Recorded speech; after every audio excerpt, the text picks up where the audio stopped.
Salam Canada, bonjour et bonsoir en fonction de l'endroit où vous trouvez actuellement. Une fois de plus, nous allons pénétrer dans les sphères de la connaissance interdite. Comme dans l'accoutumée, nous allons ici entrer dans le mystère de la révélation. Nous allons aborder le sujet sur, en gros, l'histoire. Le live le titre du live, en gros, c'est qui est là, ou bien qui était l'agneau tué par Abel. Vous savez que quand vous tapez dans le moteur de recherche Google, Yahoo, ainsi de suite, vous allez taper sacrifice d'Abel. On va vous présenter Abel, un personnage blanc, en train de faire un sacrifice d'un petit animal. D'autres diront que c'est un mouton, un agneau, une brebis, ainsi de suite. Et d'autres personnes aussi, quand vous lisez par rapport à l'histoire, dans Genèse chapitre 4, verset 4 des Bibles actuelles classiques, parce que c'est là où Abel va offrir son sacrifice à Yahvé, Adonai, Jéhovah, Elohim, l'Éternel.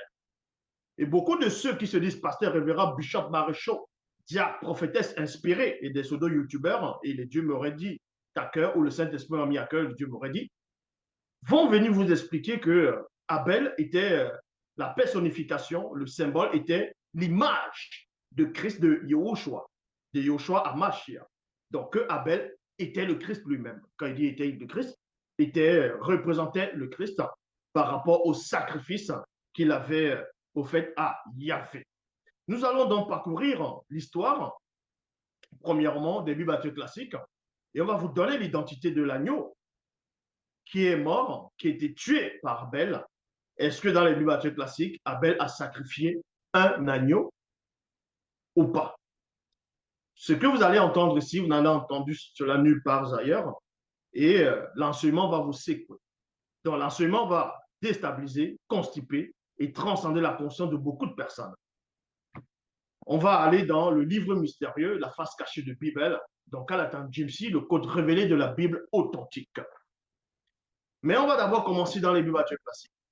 Pour déjà détruire la théorie ou la doctrine qui veut que Abel soit l'image de Jésus-Christ, tout simplement de Jésus de Yahushua.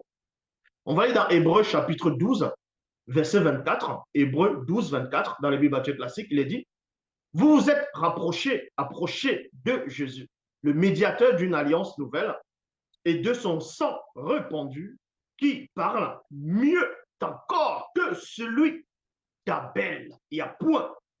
Donc on ne peut pas venir expliquer aux personnes que Abel est l'image de Jésus, alors que dans Hébreu chapitre 12, verset 24, on fait la distinction entre Abel et Jésus dans les Bibles classiques. Est-ce que vous comprenez?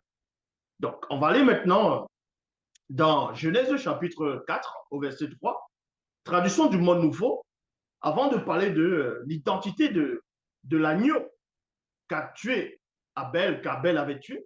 On va d'abord aller, comme j'ai expliqué ici, dans les Bibles classiques, pour vous montrer des anomalies, des aberrations, des contradictions, des mensonges, pour pouvoir faire asseoir la théorie du christocentrisme.